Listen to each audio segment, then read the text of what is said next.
पहले तो हुए विरक्त, पीछे वो सब भूल गए, मानो स्त्री बच्चे वाले नहीं हैं, लेकिन दुनियादारी में खूब उलझ गए। कितने महंत हैं जो सरपंच और प्रधान भी हैं, एमएलए एमपी भी हैं, मंत्री भी स्वामी लोग होते हैं आजकल, और कितनी स्वामिनियाँ हैं जो मंत्री हैं और गाली गुप्ता में आगे हैं, सब कुछ करने वाली हैं। तो ये सबको रस नहीं अध्यात्म में लगा। नारद विवाह है, नारद त्यागी वो विवाह करें, और साधु सन्यासी साधना के लिए निकले तो राजनीति करने लगे। तो छोटे बड़े कितने ऐसे साधु हैं जगत प्रपंच में उलझे हैं। एक साधु ने एक बार मुझे पत्र लिखा कि साहब प्रधानी की सीट पर मैं खड़ा हो गया हूँ। भक्तों ने बड़ा जोर दिया, बहुत सीधे साधे अच्छे संत, लेकिन अब क्या कहे। राग रंग में दुनिया रीझे, चटक मटक में नारी, भाव भगत में साधु रीझे, तीनों निपट अनारी। वो भक्त लोग कोशिश किए तो रिझ गए, प्रधानी में खड़े हो गए। तो उन्होंने मुझे पत्र लिखा। अब पत्र में सीधे तो नहीं, लेकिन स्वर यह रहा कि मैंने आप भी रोकें तो मैं रुकूंगा नहीं, अब लड़ूंगा। तो मैंने उनको उत्तर दिया, मैं तुम्हें शाप देता हूँ कि तुम हार जाओ।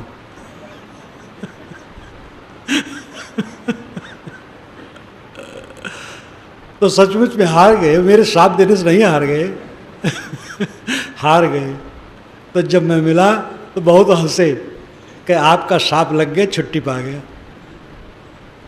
तो उलझ गए, दुनिया में उलझते चले जा रहे हैं। साधु का बहुत बड़ा काम है, वे अपने को सुबस करें, मन निर्मल करें, समाज की सेवा करें, निर्मलता का प्रकाश करें। डॉक्टर हैं, इंजीनियर हैं, प्रोफेसर हैं, अनेक कर्मचारी गण हैं, अनेक अफसर हैं, राजनेता हैं, संगीतज्ञ हैं, अनेक भाग विभाग सब हैं कला कौशल के, सबके द्वारा समाज की सेवा होती है। साधु संतों के द्वारा आध्यात्मिक सेवा होती है, सबसे ऊंची है। वकील अगर है और वकालत चलती है काम भर की, तो बस और कुछ करने की ज़रूरत नहीं, वकालत करे, उसको डॉक्टर होने की ज़रूरत नहीं है। और डॉक्टर है, डॉक्टरी काम भर की चलती है, तो उसको वकील होने की ज़रूरत नहीं है। कोई किसानी ठीक से कर लेता, गुजर हो जाता है, तो व्यापार करने की ज़रूरत नहीं। व्यापारी है, काम चलता है, तो कोई ज़रूरत नहीं कि किसानी करे। लेकिन किसान, व्यापारी, डॉक्टर, मास्टर, वकील और दुनिया के जितने क्षेत्र हैं, सब क्षेत्रों के मनुष्यों को आवश्यक है आध्यात्मिक उन्नति, और उसका सहयोग करने वाले साधु संत होते हैं। मन निर्मल हो, शांत हो, निर्वैर हो, निर्माण हो, बाहर से लौट करके अंतर्मुख हो, इसका उपदेश संत करते हैं। इसलिए संत में ये गुण होना चाहिए, स्वयं अंतर्मुख हो, स्वयं निर्माण हो, स्वयं शीतल हो, रागत द्वेषहीन हो, तब तो दूसरे को उपदेश दें और उसका फल होगा। स्वयं उलझे रहेंगे तो उपदेश क्या देंगे, वो बाजारू होगा।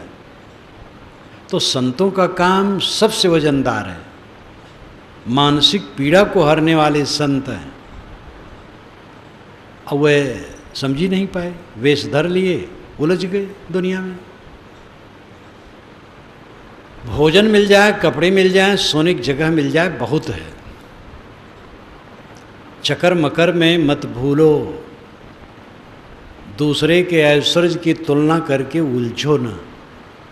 आपके पास जितना है बहुत है। आपके पास पैसा ज़्यादा है, बड़ा मकान बना लो, कम है छोटा मकान बना लो, और कम है और छोटा बना लो, और कम है फूस फास का बना लो। यद्यपि फूस भी आजकल बहुत महंगा है। जिस स्थिति में हो उस स्थिति में प्रसन्न रहने की चेष्टा करो। हम तुलना कर कर के उलझ जाते हैं। दूसरे ड्राइंग रूम देखे, दूसरे गाड़ी देखे, दूसरे को वैभव देखे। प्रारब्ध पुरुषार्थ सबका अलग अलग है। जैसा जिसका प्रारब्ध है पुरुषार्थ वैसा उसको मिलता है। पुरुषार्थ परिश्रम, प्रारब्ध का अर्थ होता तकदीर भाग्य, इसका भी अपना महत्व है। सभी लोगों के शरीर का अंतर, प्रतिभा का अंतर, बुद्धि का अंतर, कार्य क्षमता का अंतर। कितने लोग जो छूते हैं सोना हो जाता है, मतलब हर जगह सफल हो जाते हैं। तो कुछ भाग्य, अदृश्य भाग्य है, तकदीर है, प्रारब्ध है, लेकिन उसके बल सो मत, परिश्रमी रहो। परिश्रम और प्रारब्ध में जो मिले उसमें संतोष, अपने को बचाने की चेष्टा। जितना उलझन बढ़ाओगे दुखी होगे।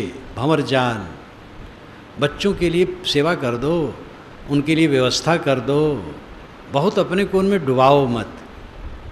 किसी काम में अपने को डुबाओ मत, निकाल करके रखो। गृहस्थ विरक्त दो श्रेणियां हैं। गृहस्थों का ही दायरा विशाल है, विरक्त थोड़े होते हैं, सब विरक्त नहीं हो जाएंगे। गृहस्थी कोई पाप की खानी नहीं है, नरक का घर नहीं है। गृहस्थ हुआ ही जाता है सुधार के लिए, विवाह किया जाता है सुधार के लिए। विवाह नहीं करेंगे तो गड़बड़ होंगे, समाज विकृत होगा। इसलिए विवाह किया जाता है सुधार के लिए, ये सोचना चाहिए। संयम बरतने के लिए। और अगर सत्संग सेवा भक्ति में आदमी रहे तो ये सूझ होगी, और सूझ से वो अपने को सुधारेगा। गृहस्थ विरक्त कोई भी हो, भंवर जाल सबके पास है, वो है मन का जाल। जो कुछ हम देखते सुनते भोगते हैं उनके संस्कार चित्त में छपते रहते हैं।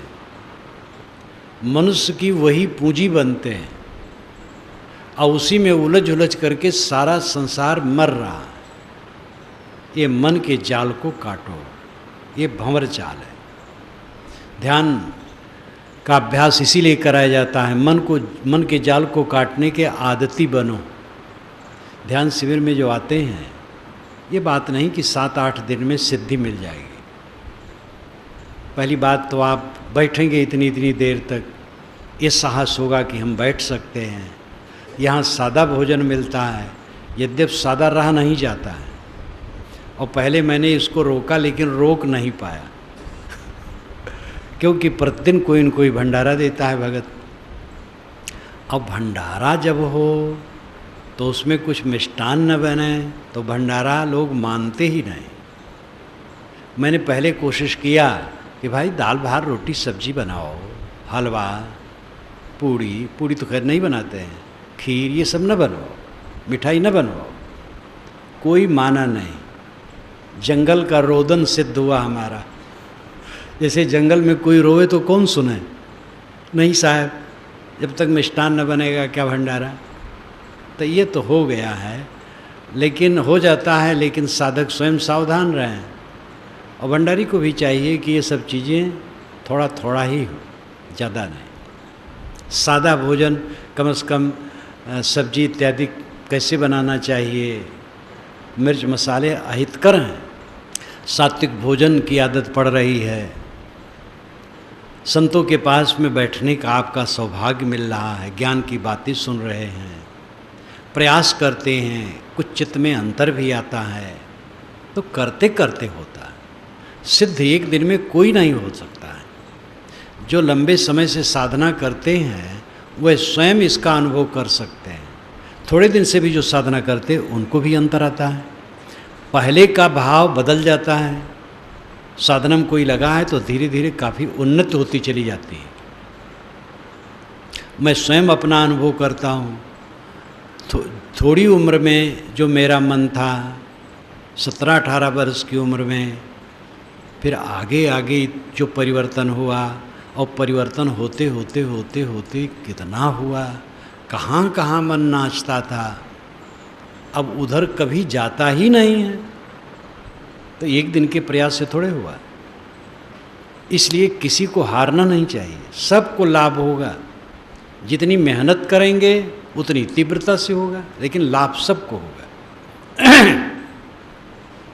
मन का भंवर सबको बहुत पीड़ित करता। थोड़ी बात हो गई साथियों से, किसी से ऊंच नीच, अब मन में ले करके उपच रहे हैं रात दिन, नींद नहीं आ रही है, जहाँ है वहाँ प्रतिक्रिया में पड़े हैं। ये सबके अंदर तो जहर है और अमृत है। अमृत दबा है, जहर उभरता रहता है। कोई कट कह दिया, झूठ बोल करके बदनाम कर दिया, या और भी कुछ कर दिया, ये उसकी ही गंदगी है, उसी को तकलीफ देगी, आपको तकलीफ इसमें नहीं होगी। कुछ लोग आपको मान भी लें बड़े घटिया हैं, माना करें, वो स्वयं पछताएंगे। सोना सोना रहता, वो माटी नहीं होता। हीरा हीरा रहेगा, किसी कहने से कि वो माटी हो जाए, माटी हो जाएगा। लेकिन कमज़ोर मन थोड़ी प्रतिकूलता पाया तो बस भंवर चलने लगा मन में, विश्राम नहीं, विश्राम नहीं। ये मन का भंवर, विषय वासना, सांसारिकता में चिपकाहट, कैसे बाल बच्चों की शादी होगी, पैसे चलेगा, कैसे वो चलेगा, अरे सब चलेगा, अनादिकाल से चल रहा है। संसार ऑटोमेटिक यंत्र है, चलता रहा है, चलता रहेगा। हम आप कौन होते हैं इसको चलाने वाले? एक बैलगाड़ी जा रही थी, उसके सामने एक चूहिया जा रही थी, तो चूहिया को भ्रम हुआ कि मैं ही बैलगाड़ी को खींच रही हूँ, क्योंकि बैलगाड़ी पीछे आ रही है, मैं ही खींच रही हूँ।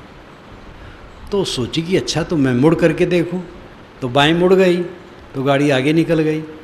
तब उसको लगा मैं नहीं खींच रही थी। ऐसे हम लोगों की चूहिया की दशा है, हम खींच रहे हैं, चला रहे हैं। अरे तुम अपने को चलाओ, संसार अनादिकाल से चल रहा है। आप नहीं रहेंगे, बड़े चतुर हैं लड़के, ये सब व्यवस्था कर लेंगे। भंवर जाल मोह का जाल है, बग जाल दूसरा है, वाणी का जाल। धर्म के पर्दे में रह करके समाज को भ्रम में डालना, अनेक मान्यताएं, अनेक कमजोरियां, छींक छींक, अगर कोई छींक दिया तो अशुभ हो गया, उसकी नाक में फर्क आ गया, छींक हो गई, उसमें अशुभ क्या हो गया? पुरुष का दाहिना, स्त्री का बायां अंग फड़का तो शुभ, और स्त्री का दाहिना फड़का और पुरुष का बायां तो अशुभ। सब कुछ नहीं, चाहे जो अंग फड़के, कोई चिंता मत करो। वायु विकास से अंग फड़कते, उसमें कोई हानि लाभ नहीं है। छिपकली ऊपर गिर गई तो अशुभ हो गया, पक्षी घर में घुस गया तो अशुभ हो गया, कुत्ता रोने लगा तो अशुभ हो गया, सब कुछ नहीं।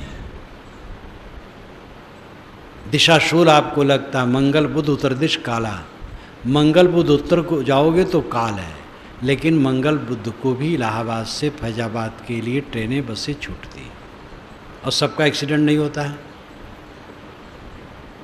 और अमुक दिन को अमुक तरफ अगर ऐसा है, तब तो दिल्ली में कानून बना देना चाहिए, जिधर दिशाशूल हो ट्रेन बसें उधर न जाए उस दिन, और जाती हैं। क्या होता है? दिशाशूल बिल्कुल झूठ है। लड़का पैदा हुआ 27 में पड़ गया, मूल गणंत में पड़ गया, कितना कितना प्रपंच है। और जो पंडित को नहीं दिखाते उनका लड़का नहीं पड़ा, मुसलमान ईसाई नहीं दिखाते उनका लड़का नहीं पड़ा, हिंदू में ही जो सामान्य वर्ग के लोग नहीं दिखाते हैं उनका लड़का नहीं पड़ा, जो दिखाए उसको पड़ गया। 27 ये पंडित ही है, मूल गणंत ये पंडित ही है, इसके पास जाओगे तो भटका देगा। कर्मकांडी कभी नहीं चाहते हैं दुनिया में ज्ञान फैले, और केवल ब्राह्मण कर्मकांडी नहीं, हर संप्रदाय के कर्मकांडी चाहते हैं कि आदमी को थोड़ा ज्ञान हो, जिससे जरा उनकी बात को समझ ले, थोड़ा धर्म कर्म करे, दान पुण्य करने की बुद्धि आ जाए। लेकिन ज़्यादा ज्ञान न हो, ज़्यादा ज्ञान होगा तो भ्रम से रहित हो जाएगा, तो फिर कर्मकांड खत्म हो जाएगा। इसलिए कर्मकांडी कभी नहीं चाहते हैं ज्ञान बढ़े, समाज बेवकूफ़ बना रहे। आपके ऊपर ग्रह टेढ़ा है, ग्रह आकाश में है तो आपके ऊपर कैसे टेढ़ा है? अब आपके ऊपर टेढ़ा तो हमारे ऊपर सीधा कैसे है? सूरज की गर्मी खुले आकाश में जितने लोग बैठेंगे सबको बराबर लगेगी, किसी को लगे किसी को ना लगे, ऐसा कैसे होगा? इसलिए ग्रह टेढ़ा है, बकवास है। टेढ़ा है तो शांत कैसे होगा? अगर एक बल्ब कोई पूजा करके बुझा दे, बल्ब जल रहा है और पूजा करके बुझा दे, तो माना जा सकता है भाई पूजा करके ग्रह भी शांत हो सकता है। जब एक साधारण बल्ब भी बुझा नहीं सकते हैं पूजा के बल पर, स्विच ऑफ करना पड़ेगा, तो ये कैसे कहा जाए कि ग्रह पूजा करके शांत हो जाएगा? हाथ की रेखा लोग दिखाते हैं, किसी को हाथ की रेखा मत कभी दिखाओ, हाथ से मेहनत करो। उंगलियों में अंगूठियाँ, और शिक्षितों में अधिक धनी और शिक्षित और नेता हैं तो सब उंगलियों में, और एक एक उंगली में दो दो।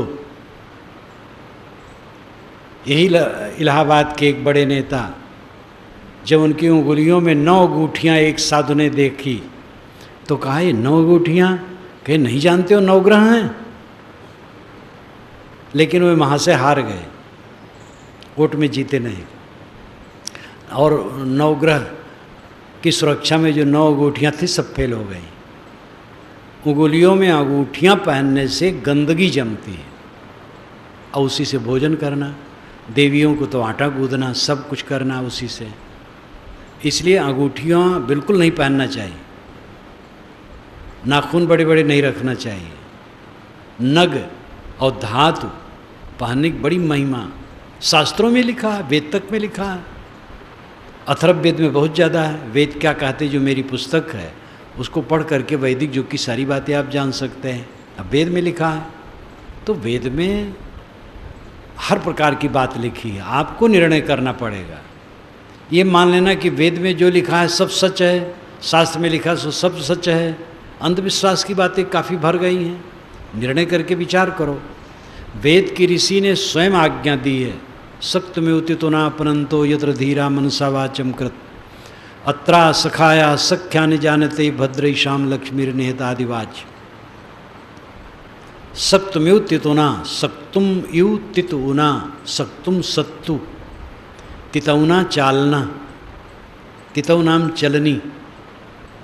जैसे चलनी से सत्तू छाना जाता है, वेद में मुझे सत्तू तो मिला, पिसान नहीं मिला। अब हो सकता पिसान हो, मैं पकड़ न पाया हो, सत्तू तो साफ साफ मिला। सत्तू खाने का रस्म खूब था, और मंथ, सत्तू को मथ करके पानी में मंथ कहते थे, और मानते थे कि सत्तू मथ करके जो पिए वो वीर हो जाता है। काव्य है, वेद में काव्य है, इसलिए काव्य में अलंकार भी है। इंद्र ने मंथ पी करके वृत्त को मारा, तो सक्त में उतितना परंतो यत्र धीरा मनसा वाचम कृत। जहाँ विवेकवान मन से, विवेक से वाणी को सत्तू छानने की तरह छानते हैं, वहीं कल्याणकारी लक्ष्मी निवास करती है, और वहीं मित्र मित्रता के भेद को जानते हैं।